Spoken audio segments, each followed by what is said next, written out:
Vite, vite, nous prenons nos Bibles dans le livre de Psaume. Psaume chapitre 20. Bonsoir, bonsoir. Bonsoir, bonsoir. Est-ce que vous avez bien passé la journée? Je vais dire l'avant-midi. Alléluia. Je te donne l'occasion de 3 secondes. Tu peux saluer ton frère, ta soeur. C'est une bonne manière de reconnaître celui qui est assis à ta droite ou à ta gauche. Parce qu'on ne sait jamais.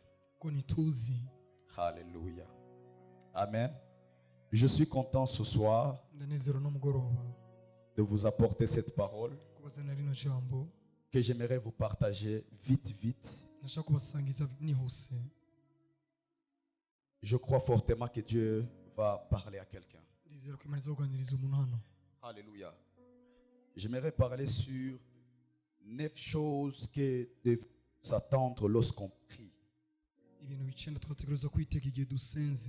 Alléluia. 9 choses que devons-nous s'attendre lorsqu'on prie. Les 9 choses que tu dois t'attendre. On doit s'attendre lorsqu'on prie. Il est une chose de prier, mais il est une autre de s'attendre à quelque chose. La prière, ce n'est pas un passe-time. Ce n'est pas un moment qu'on ne doit pas valoriser, mais c'est un moment qu'on doit prendre au sérieux. De telle sorte que lorsque nous y entrons, Dieu doit avoir l'attitude des gens, des personnes, des chrétiens, des enfants de Dieu qui s'attendent à quelque chose. Il y a de tels chrétiens qui entrent dans la présence de Dieu et qui sortent sans rien recevoir. Ce n'est pas que Dieu n'avait pas prévu quelque chose pour eux, mais Dieu est un Dieu des principes. Il a dit dans Psaume, j'ai établi ma parole au-dessus de moi-même. Alors à partir de la parole de Dieu, nous allons voir 9 choses que tu dois savoir, que tu dois imprégner dans ta vie de prière, afin que tu puisses recevoir ce que Dieu a prévu pour toi lorsque tu pries. Amen. Amen. Alléluia. Amen. Je vous propose seulement le chapitre 20, Psaume, du premier verset jusqu'au verset 5. Alléluia. Dans d'autres versions, ça commence par le deuxième verset. Alléluia. Mais nous allons nous arrêter au verset 5, là où il dit qu'il te donne ce que ton cœur désire, qu'il accomplisse tous tes projets. C'est là où on doit s'arrêter. Amen. Est-ce qu'on peut lire au nom de Jésus? La Bible déclare que le Seigneur te réponde au jour de la détresse. Aïe, aïe, aïe. Tu allais dire amen à cette parole? Oui, oui. C'est David qui parle. Il dit que le Seigneur t'exauce, te réponde au jour de la détresse. Que le nom du Dieu de Jacob te protège. Il n'a pas dit les armes du Dieu de Jacob, il a dit le nom du Dieu de Jacob. Que du sanctuaire il t'envoie du secours. Que de Sion il te soutienne.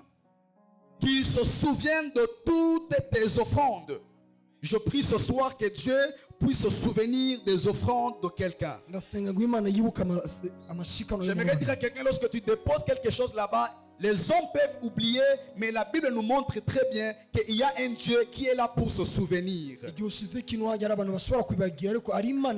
Alors je prie ce soir que Dieu puisse se souvenir de toutes tes offrandes. Qu'il agrée tes holocaustes. Qu'il te donne ce que ton cœur désire. Waouh, c'est possible que Dieu puisse m'accorder, me donner ce que mon cœur désire. Qu'est-ce que ton cœur désire? Qu'est-ce que ton cœur veut? Qu'est-ce que tu veux? Dieu est capable de te le donner. Qu'il accomplisse tous tes projets. sans exception aucune. Sans exception aucune. Tous tes projets. Donc les projets que tu as, tu es capable de les réaliser tous. Je parle de Dieu, mon frère, ma soeur. Il est capable, il a dit de réaliser. Dans ma version, il dit d'accomplir tous les projets. Que Dieu bénisse sa parole au nom de Jésus. Alors, dans ces 9 choses que j'aimerais partager avec vous, nous allons rester dans ce verset, dans ce passage. Je peux dire dans ce psaume de David. Alors c'est là où on va contourner. Amen. Quelqu'un est prêt à recevoir la parole de Dieu? Alors 9 choses que devons-nous s'attendre lorsqu'on prie? Lorsque nous prions,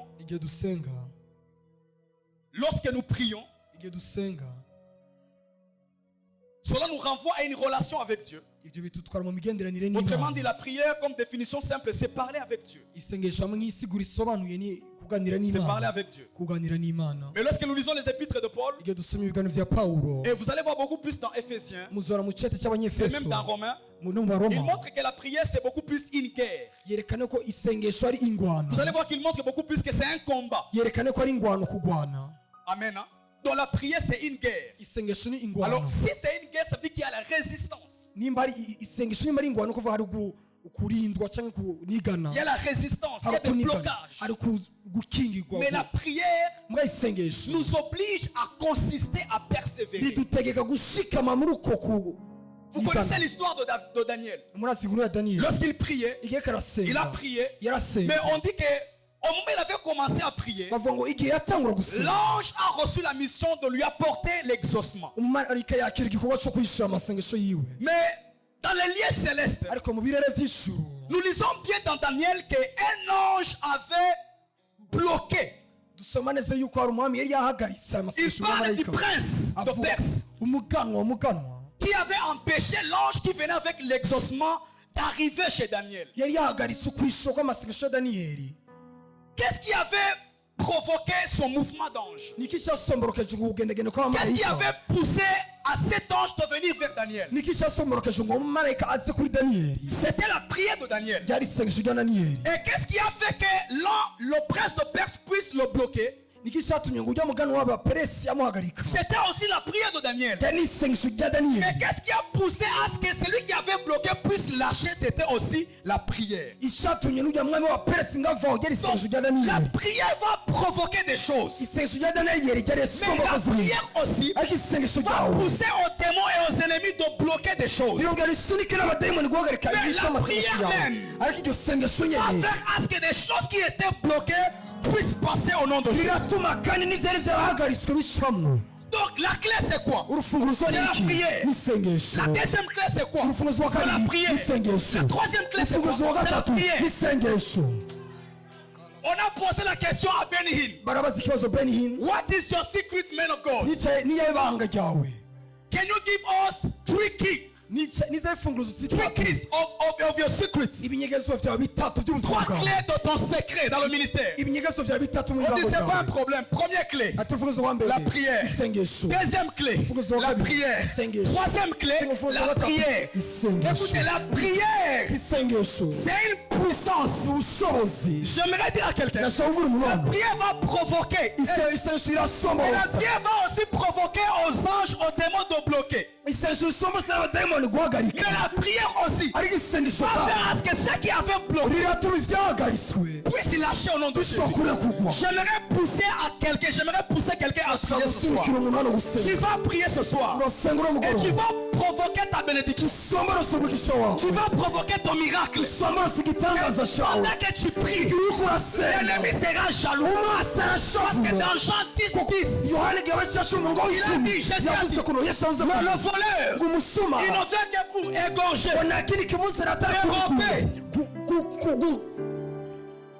dérober voler et détruire. Pourquoi il doit égorger? Parce que tu vis encore. Pourquoi il doit voler? Parce que nous portons des trésors dans des vases de terre. Pourquoi il doit détruire? Parce que nous sommes les temples du Saint-Esprit. Je vais dire à quelqu'un ce soir. Je vais dire à quelqu'un ce soir. Yes, sir, we're gonna pray. Donne-moi un amen bien. Donne-moi un amen bien. Tu vas prier ce soir. Tu vas prier.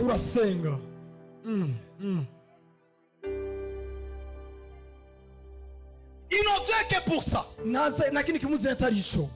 Mais on ne peut pas égorger un mort. On égorge quelqu'un qui est vivant. On ne peut dérober un pauvre. On dérobe un riche. On ne peut pas détruire un hasard, un vide. On détruit quelque chose qui a été construit. Voilà pourquoi tu as été construit sous le fondement des apôtres et des prophètes. Maintenant l'ennemi, il vient détruire. Mais bizarrement il ne sait pas. Dans Actes chapitre 4, verset 11, Pierre il a dit ceci.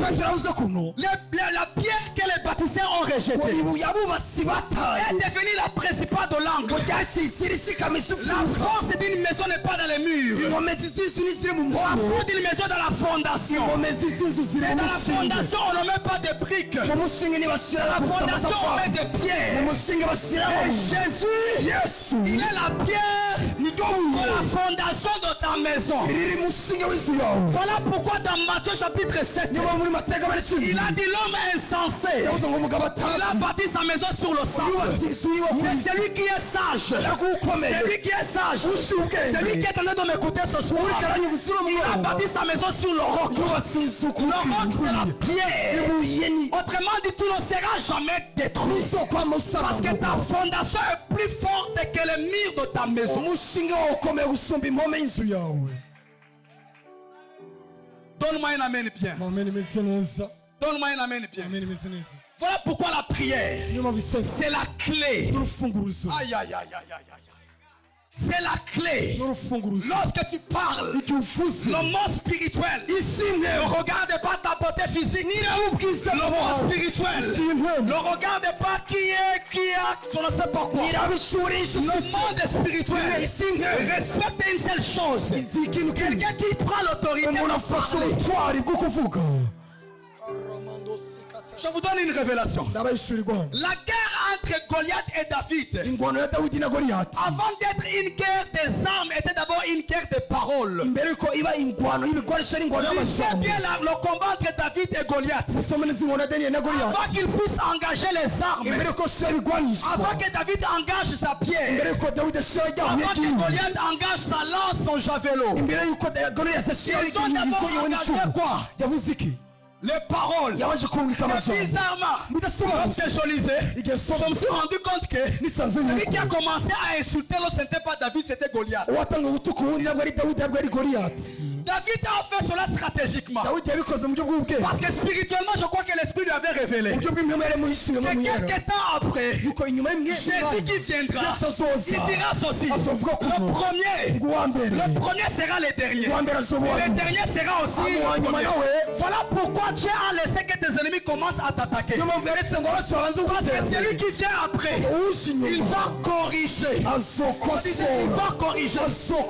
Lorsqu'ils parleront, parle aussi.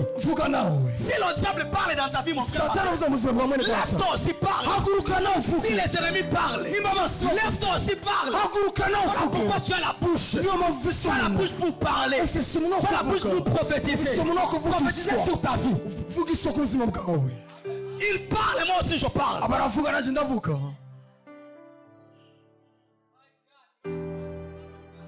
Amen. Bartimée, il a crié. Et Jacques était tout autour Jésus. Ils lui ont empêché. La Bible déclare, ils lui ont rabroué. Mais Bartimée, vous avez parlé. Mais moi aussi, je dois faire quoi? Je dois faire quoi? Je dois parler. La prière, c'est d'abord une guerre des hommes et des femmes qui parlent. Des gens qui sont trop polis. poli même spirituellement, poli dans la société. Voilà pourquoi le diable, il te manipule la nuit, il te manipule le soir, il te manipule la journée, les études de la famille. Écoutez, c'est fini ces histoires. Ils vont parler. Moi aussi je vais parler. Il a dit à Ézéchiel. Ces hommes pourront-ils revivre? Voyons l'humilité d'Ézéchiel. Dieu, c'est toi qui connais. C'est toi qui sais. Si tu me donnes, gloire à Dieu. Si tu ne me donnes pas, gloire à Dieu aussi. Il y a des chrétiens comme ça. Mais Dieu a dit, ah non. Ce prophète ne peut pas être le prophète des nations. Ézéchiel, parle. Et regarde ce qu'il dit. Parle à ces eaux. Et quand tu parleras, dis aussi. Ainsi parle qui? L'Éternel. Pas Ézéchiel. Autrement dit, Dieu a placé Ézéchiel dans sa position. Il exerce l'autorité comme si c'était moi. Voilà pourquoi nous sommes des fils de Dieu. Nous sommes les enfants de Dieu. Nous avons l'ADN de Dieu. Dans une situation, tu n'as pas besoin de pleurer. Lève-toi et parle. À ton voisin, parle. Je viens parler sur ta famille. Tu n'as pas dit amen. Voilà. Je viens parler sur ton célibat. Je viens parler sur tes études. Je viens parler sur tes affaires. Je viens parler comme un prophète. Là où il y avait le désert, là où il y avait des eaux, j'appelle la chair, j'appelle la vie. Au nom de... Acclamez pour la parole de Dieu. La première des choses, ce n'est pas quelque chose qu'on doit s'attendre, mais c'est quelque chose avec laquelle on doit partir avec. Il y a des chrétiens qui disent, moi je vais prier seulement dans le cœur. Dieu entend mon cœur. Alors entend mon cœur. Toi-même tu sais ce que j'ai dit, ce que j'ai pas dit. Donc entends mon cœur. Non, c'est pas comme ça. Il faut te lever. Il faut parler. Mais quand tu parles, parle avec la parole. David n'a pas parlé de n'importe quoi. Il dit, tu viens vers moi avec les javelots, les lances. Mais moi, je viens contre toi avec quoi? Le nom de l'Éternel que tu as insulté. David était stratège tellement que les insultes de Goliath, il les a envoyés chez Dieu. On n'est pas en train de m'insulter, mais en train d'insulter ton nom. Alors il y a une chose que Dieu ne peut pas accepter, que son nom soit sali. Il doit s'élever.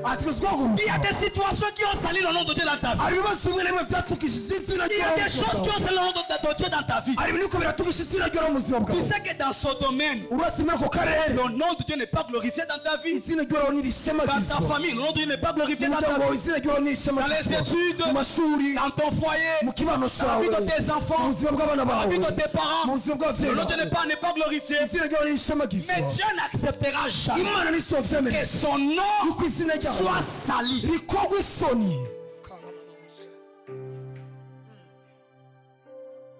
Yes. Que Dieu te bénisse. Amen. Tu dois partir avec la parole. Prier avec la parole. Lorsque tu pries, ne prie pas de n'importe quoi. Il a dit dans 2 Corinthiens 5:17. Si quelqu'un est en Christ, si seulement quelqu'un, il n'a pas dit un Burundais, il n'a pas dit un Congolais, il n'a pas dit je ne sais pas quoi. Si seulement quelqu'un est en Christ, il est une nouvelle création. Les choses anciennes sont passées. Toutes choses sont devenues nouvelles. Tu pries avec la parole. Tu prophétises avec la parole.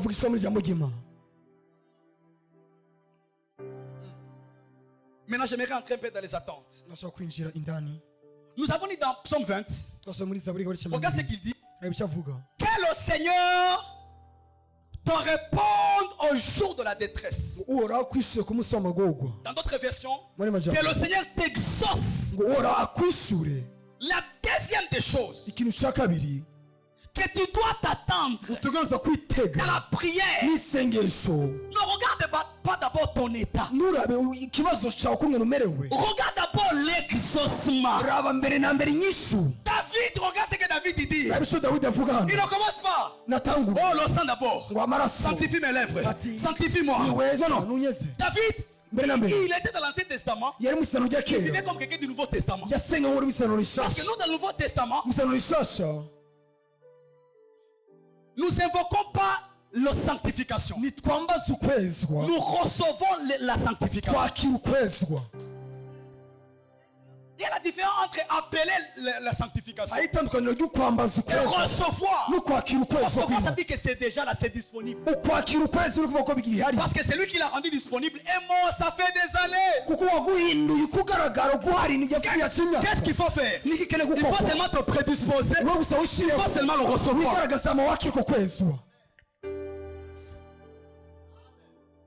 Quand le fils prodigue est rentré chez papa, il était habillé comment? Qui a demandé à ce qu'on change sa robe? C'est le fils ou bien le papa? Ça, ce n'est pas ta responsabilité. Ça, c'est la responsabilité de papa. Oui, il fera. Pour que tu puisses me parler d'autre chose. D'abord, arranger ta robe. Il a dit à Josué le sacrificateur. Il dit change sa robe. Ce n'est pas Josué le sacrificateur qui a demandé qu'on change la robe. Mais c'est Dieu. Il a dit changer sa robe. Je déclare au nom de Jésus. Je ne sais pas là où la robe est sale. Il faiblesse, je ne sais pas quoi. Que le Dieu de Golgotha change ta robe au nom de Jésus. Arrêtez de vivre avec les culpabilités. Lisez la Bible. Le fils prodigue marchait. Mais le père, il faisait quoi? Il courait. Parce que la culpabilité marche. Et la compassion court. Là où tu marches vers Dieu, la compassion de Dieu est dans ton courir. Donne-moi un amen bien.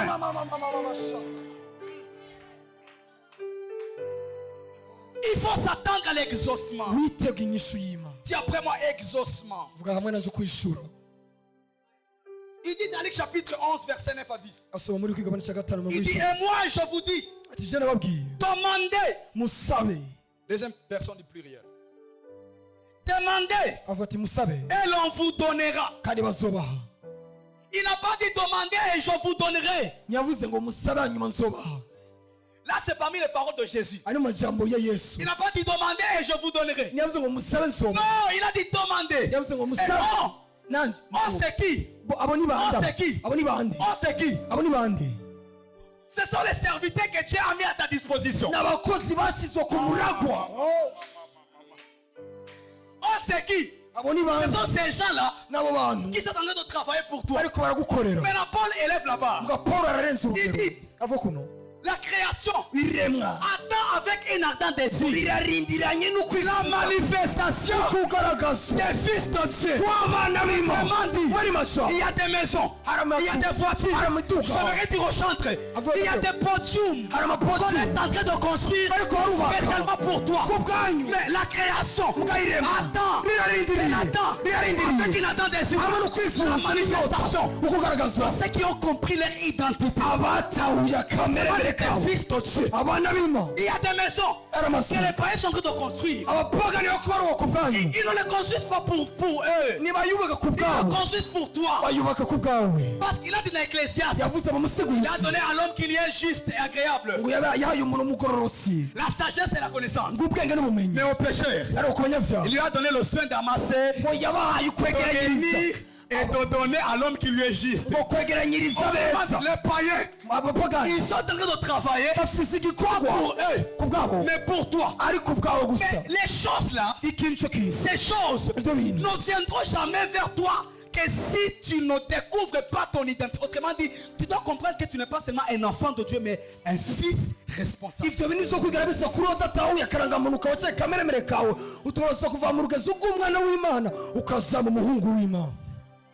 Alléluia. Il dit demandez et on vous donnera. Nous le voyons dans Exode. Quand il est parti de, il venait quitter l'Égypte. Il a dit je mets sur vous la grâce. Il a dit les Égyptiens, Vous allez demander de l'or. Vous ne pouvez pas refuser. Les temps sont arrivés. Vous serez dans un besoin. Il y a besoin et besoin. Pas les besoins de 100 000. Besoin d'au moins 1 million. Tu vas parler à telle maman. Tu vas parler à tel papa. L'enfant de Dieu, le fils de Dieu a besoin de 1 million.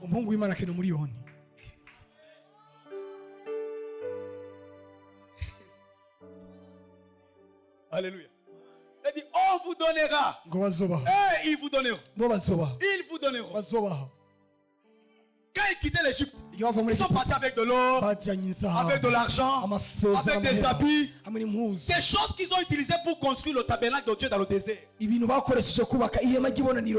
instruments que tu utiliseras pour construire l'œuvre de Dieu, construire ton mariage, construire ton travail, construire ta famille, c'est chez les Égyptiens.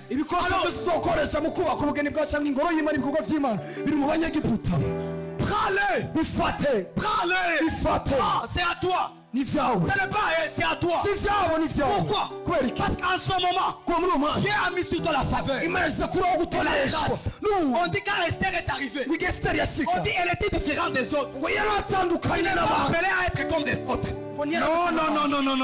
Non. Tu n'es pas appelé à être comme les autres. Tu es exceptionnel.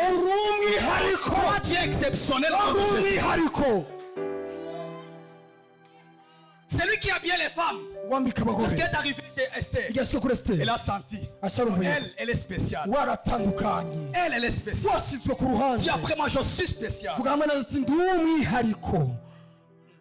Alléluia. Amen. Cherchez et vous trouverez. Frappez et l'on vous ouvrira. Il y a des gens qui doivent t'ouvrir. Donc, ils sont seulement sur la porte. Ils attendent seulement que Vanessa puisse frapper. Qu'ils seulement puissent frapper. Nous sommes là.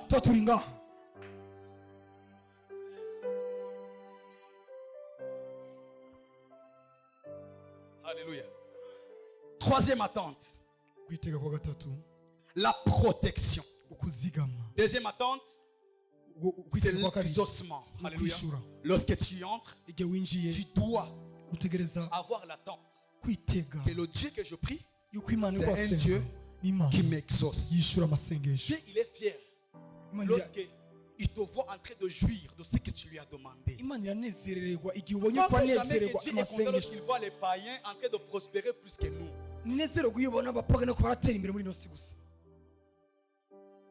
Dieu est fier lorsqu'il te voit en bonne santé. Dieu est fier lorsqu'il te voit grossir. Dieu est fier lorsqu'il te voit réussir à l'école. Dieu est fier lorsqu'il te voit à la famille tout va bien. Dieu est fier.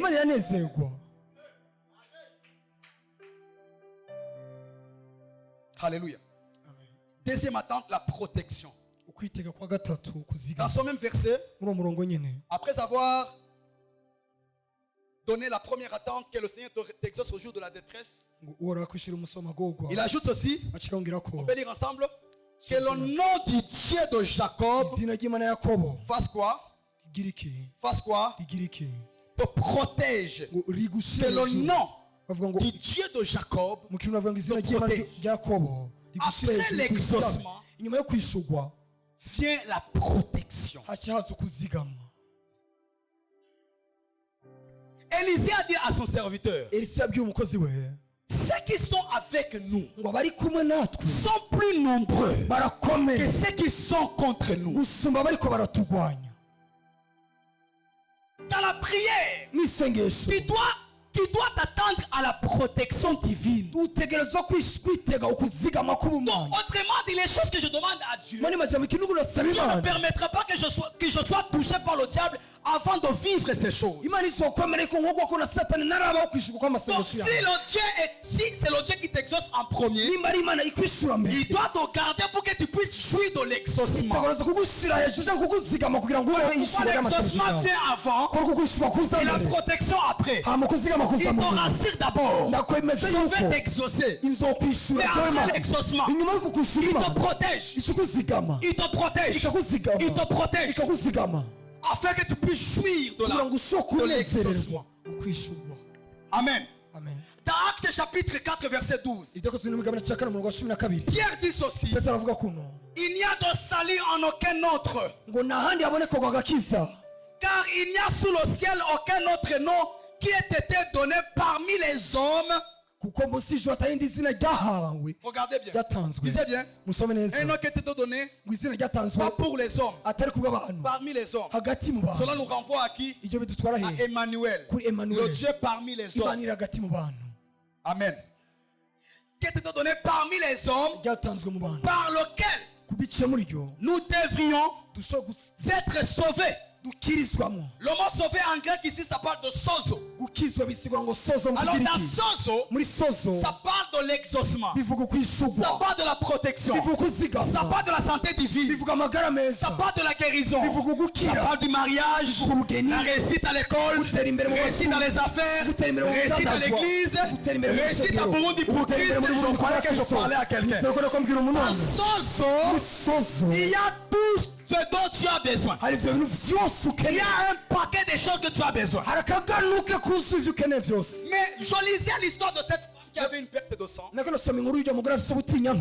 une version vraiment bien expliquée. Je peux dire qui est proche de l'original. On dit cette femme, alléluia, dans Matthieu 9:21, elle se disait en elle-même, si je puis seulement toucher son vêtement, dans la version on dit je serai guéri. Dans la vraie version on dit je serai sauvé. Et on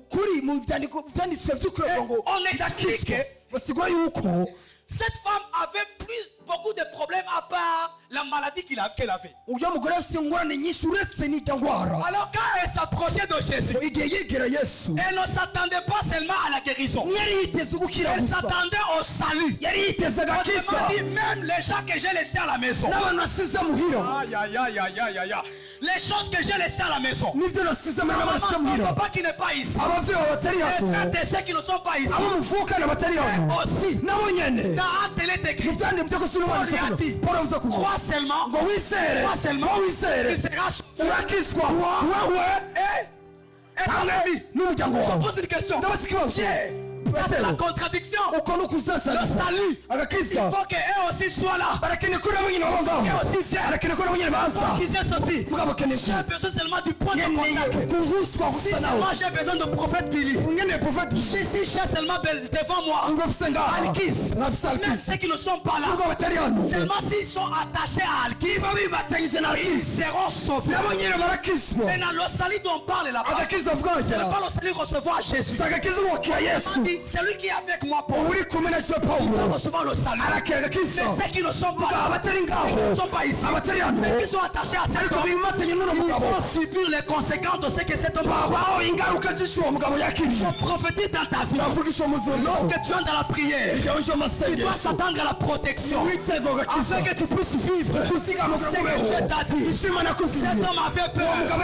Il avait peur. Il allait mourir. Paul lui dit, n'aie pas peur. Tu ne mourras pas. Mais si seulement tu crois, tu seras sauvé. Toi et ta famille. T'as Esaïe.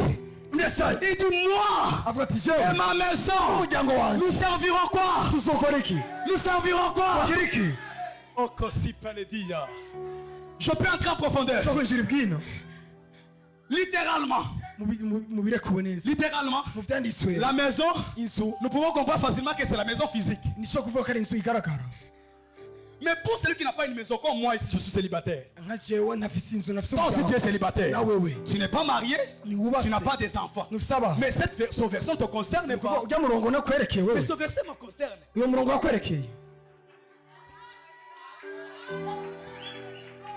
Ce verset me concerne. Dis-moi comment. Parce que lorsque Esaïe dit moi et ma maison, nous servirons quoi? L'Éternel. Il a bien dit moi, parce que moi en question, je suis esprit. Mais j'ai quoi? J'ai une âme. Je vis où? Paul il dit que le corps c'est quoi? C'est la maison de Dieu. Moi et ma maison, moi et les promesses que Dieu. Moi et ma maison, moi et mon âme, moi et ma force, moi et mes mains, moi et mes pieds, moi et ma foi, moi tout ce qui est à moi, nous servirons l'Éternel au nom de Je prophétise au nom de Jésus. Tous les membres de ton corps, sans exception aucune, doivent servir Dieu. Je déclare au nom de Jésus. Fini une vie de péché. Il y a des gens. Il y a des gens. Leur esprit appartient à Dieu. Mais leur maison n'est pas en train de servir Dieu. Ses yeux, il regarde la musique mondaine. Ses oreilles, il écoute n'importe quoi. Son corps, il l'utilise dans n'importe quoi. Mais Esaïe a dit, moi d'abord. Parce que l'offrande de ta vie, ce n'est pas n'importe qui, mais c'est toi. C'est toi-même, c'est ton esprit. Il dit moi et ma maison, nous servirons l'Éternel. Dans ta maison, il y a quoi? Dans ta maison, il y a des prophéties. Dans ta maison, il y a quoi? Dans ta maison, il y a des promesses. Dans ta maison, il y a quoi? Dans ta maison, il y a les promesses. Dans ta maison, il y a quoi? Dans ta maison, il y a la puissance. Dans ta maison, il y a quoi? Il y a des trésors. Dans ta maison, il y a quoi? Il y a la gloire de Dieu. Dans ta maison, il y a quoi? Il y a des prophéties. Dans ta maison, il y a quoi? Il y a quoi? Que Dieu te le donne au nom de Jésus. Dans ta maison, il dit Pierre, nous n'avons ni or ni argent. Pierre a bien dit dans Actes chapitre 3. Nous n'avons ni or ni argent. Mais ce que nous avons, ce que Pierre avait, ne le portait pas dans les poches de ses habits. Ce que Paul avait, il le portait dans sa maison. Il est son corps. Je n'ai ni or ni argent. Mais ce soir, ce que j'ai, le nom de Jésus, je vais te le donner. Lève-toi.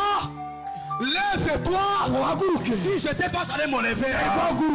Lève-toi et marche. Je viens ordonner à ton miracle. Je viens ordonner à ton miracle. Je ordonne à ton mariage. Je ordonne à ton boulot. Je ordonne à tes parents. Je ordonne à ta gloire. Je ordonne à ton voyage. S'élever. Et de marcher. Lorsqu'il s'est levé, il n'est pas rentré à la maison. Lorsqu'il s'est levé, il est parti dans le temple. Moi et ma maison, nous servirons. Moi et ma maison, nous servirons. J'aimerais dire à quelqu'un, la gloire qui est en toi va contaminer les gens qui t'entourent. Va contaminer ceux qui t'entourent. Donne-moi un amen. Donne-moi un amen bien.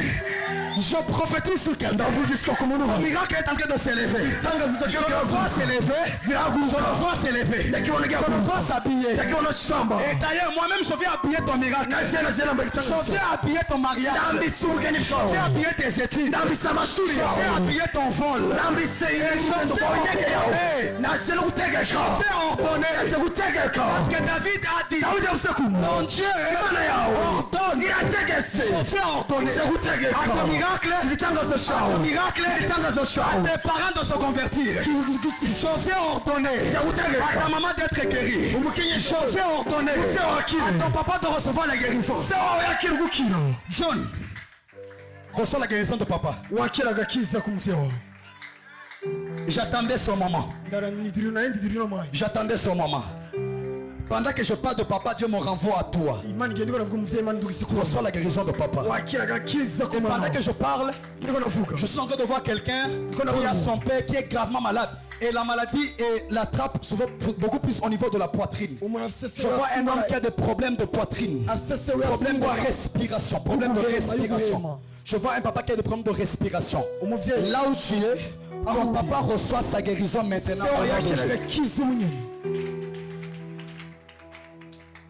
Est-ce qu'on peut acclamer pour Dieu?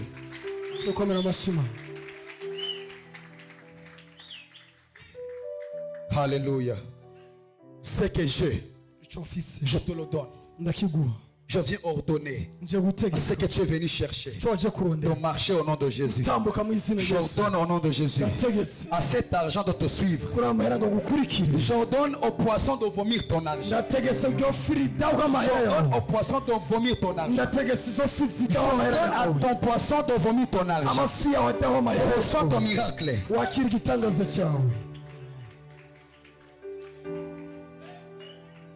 Dimanche, j'avais dit ceci. Il y a des gens qu'on va appeler par des gens inconnus. Cécile est venue témoigner. Le soir même dimanche, un appel depuis le Congo. Une personne que je ne connais pas. Ils sont dans la prière. Pendant qu'ils priaient, je les ai donné le numéro de Cécile. J'aimerais dire à quelqu'un, si les gens inconnus peuvent recevoir le numéro, ils peuvent aussi avoir l'idée de te bénir au nom de Jésus. Et ils ont dit des choses que Dieu leur avait demandé de dire à Cécile. Vraiment avec une bonne nouvelle. Je déclare que ce miracle soit contagieux au nom de Jésus. Est-ce qu'on peut acclamer pour Dieu?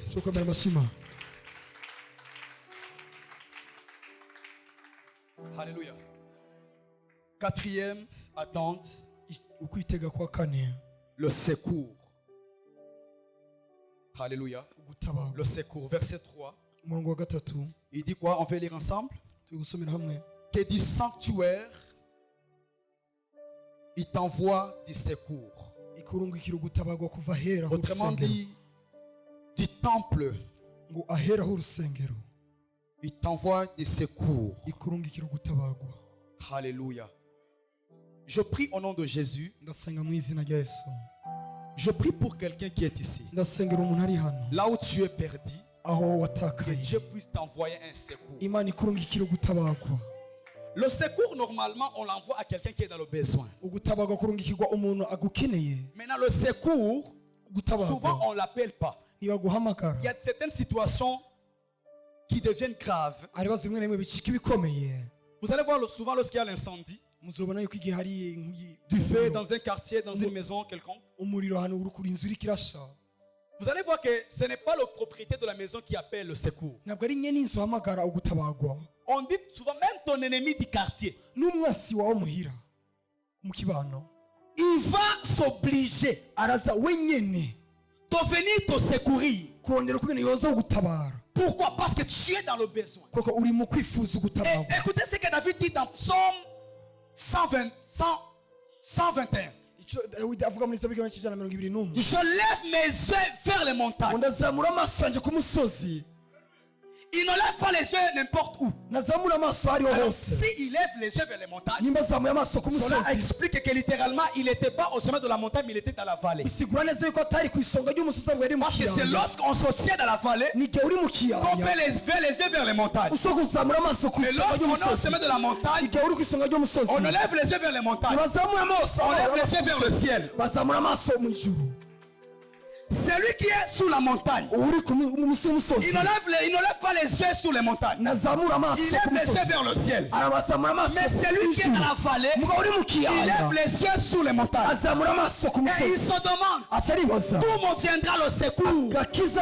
Et il précise bien, le secours me vient de l'Éternel qui a fait. Qui a fait quoi? Les montagnes? Non, qui a fait quoi? Qui a fait quoi? Les cieux.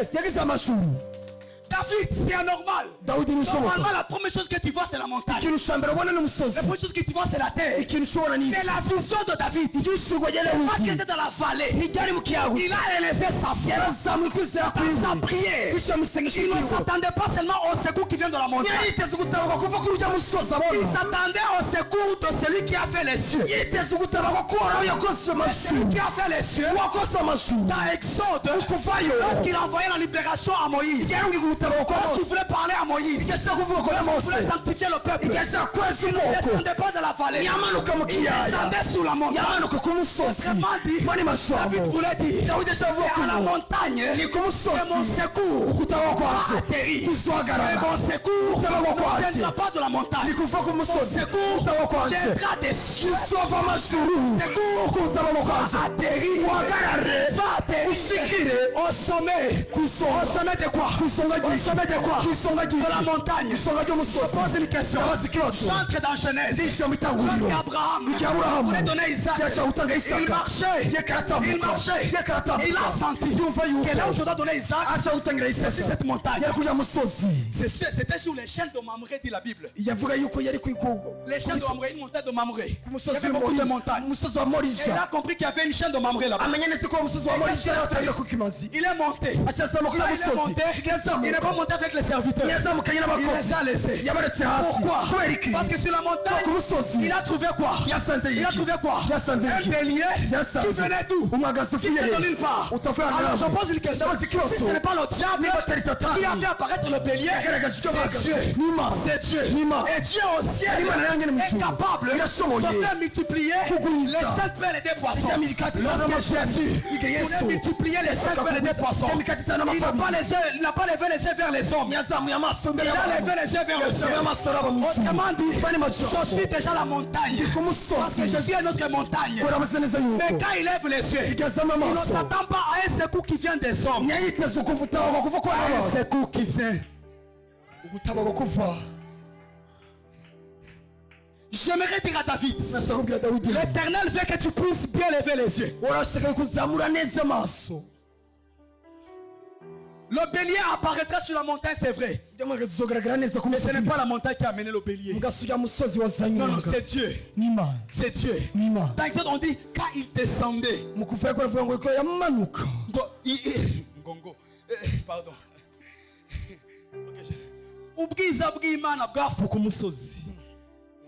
La gloire de Dieu couvrait la montagne.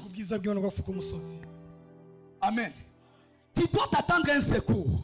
Dans la prière, ne t'attends pas à un secours qui vient de la vallée, ni de la montagne. Non. Il faut s'attendre à un secours qui vient de celui qui a fait les cieux et la terre. Et dans Genèse, on dit au commencement, Dieu créa les cieux. J'aime bien. C'est au pluriel. Il y a les cieux de tes études, le ciel de tes parents, les cieux de ton boulot, les cieux de ton voyage, les cieux de tes enfants, les cieux de tes études, les cieux de tes affaires. Il y a beaucoup de cieux. Et l'Éternel, il a fait les cieux et la terre. Ton secours vient de l'Éternel qui a fait les cieux. Qu'est-ce qu'il voulait dire encore? Je lève les yeux vers les montagnes. Parce qu'en tant qu'homme, mes yeux physiques ne s'arrêtent que sur la montagne.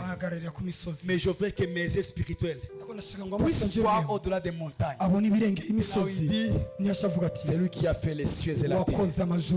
Je prie pour quelqu'un ce soir, que tu puisses élever la vision, que tu arrêtes de voir ce que les hommes peuvent faire. C'est ce que les hommes peuvent faire. Mais les hommes n'arriveront jamais à la dimension de Dieu. Il n'y a que Dieu qui peut te satisfaire. Je prophétise pour toi au nom de Jésus-Christ de Nazareth. Je peux dire quelque chose?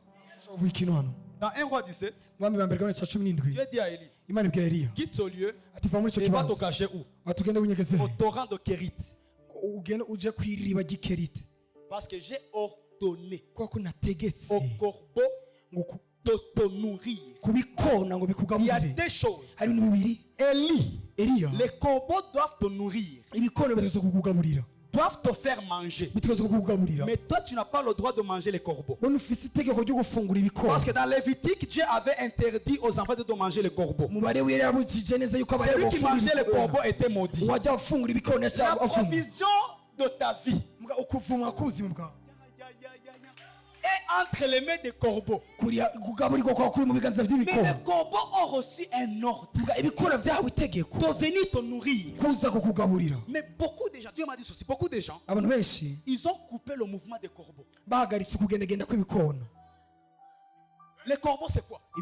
Ça peut être les partenaires. Les corbeaux, c'est quoi? Ce sont les gens, même les païens, que Dieu ordonne de venir bénir, de venir bénir James, de venir bénir Yves. Yves n'a pas le droit d'entretenir les relations avec les corbeaux. Si tu entretiens les relations avec les corbeaux, tu coupes le mouvement des va et vient de pain. C'est la viande que le corbeau a porté. Deuxièmement, les corbeaux ne pouvaient pas manger ce qu'ils t'apportent. Ils ont reçu la nausée de ne pas utiliser cet argent parce que cet argent ne les appartient pas. Cet argent t'appartient toi.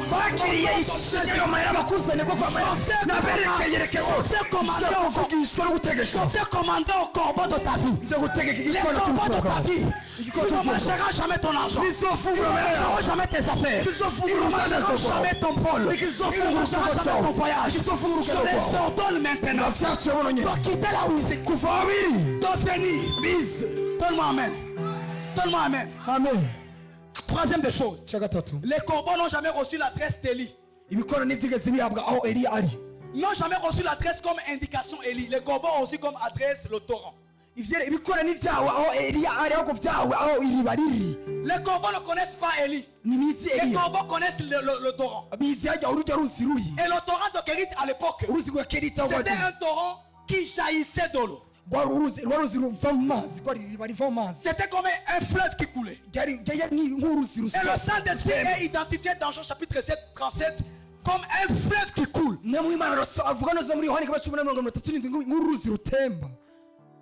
Élie, lisez bien. Va te cacher au torrent de Kérit. J'ai ordonné. Autrement dit, Dieu, j'ai ordonné le corbeau avant que tu ne te rendes au torrent. Avant que tu n'arrives au torrent, j'ai ordonné le corbeau. Mais quand j'ai parlé au corbeau, je ne sais pas dit d'aller voir Élie. Je les ai demandé seulement d'atterrir seulement à Burundi, Bujumbura, avenue Mère numéro 8, Burundi. Il y a des corbeaux qui sont en train de venir. Ils ne te connaissent pas. Ils ne te connaissent pas. Ils viendront seulement. Dieu nous a dit de venir seulement au torrent de Kérit. Dieu nous a dit de venir à la présence de Dieu. Qu'est-ce que tu es venu faire? On a apporté ça. La chose qui va attirer les corbeaux dans ta vie, c'est d'être pressé à aller au torrent. Si tu traînes d'aller au torrent, les corbeaux, parce qu'il y a un mystère avec les oiseaux. Dans un lieu désert, les corbeaux ou bien les oiseaux n'atterrissent que là où il y a de l'eau, l'oasis. Merci, l'oasis. Vous connaissez ça? Autrement dit, les corbeaux ne connaissent pas. Élie connaît les corbeaux. Mais Élie doit faire quelque chose. Précéder les corbeaux. C'est dès que seulement tu arrives au torrent de Kérit. Les corbeaux. Non, je dois bouger. Je dois bouger.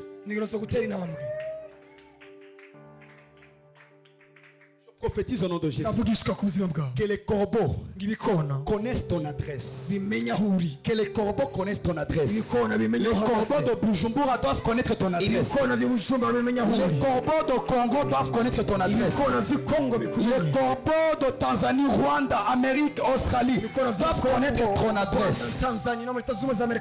Au nom de Jésus, que Dieu puisse te secourir. Il avait soif. Il avait faim. Mais Dieu l'a secouru en envoyant les corbeaux. Mais avec une obligation. Reste quelque part. Vous savez que ce lieu peut être pour toi comme Kérit.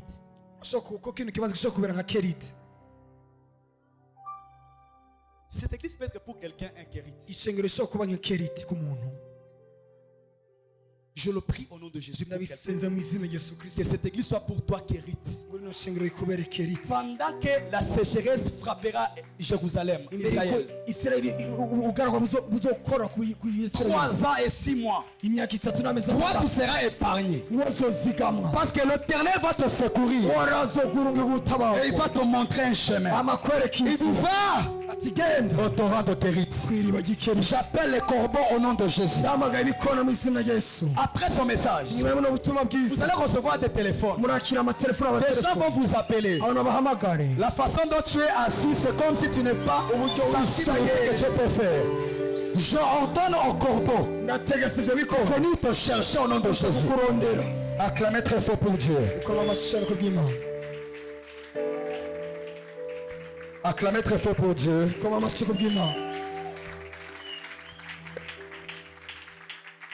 Alléluia. Il reste combien de points? 5.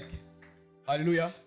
Les 5 autres points, nous allons les développer une autre fois si Dieu nous fait grâce. Mais j'aimerais m'arrêter par ici. Est-ce qu'on peut acclamer encore une fois pour Dieu? Très fort pour Dieu.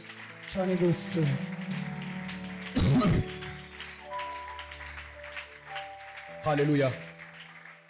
Là où tu es, lève juste ta main droite.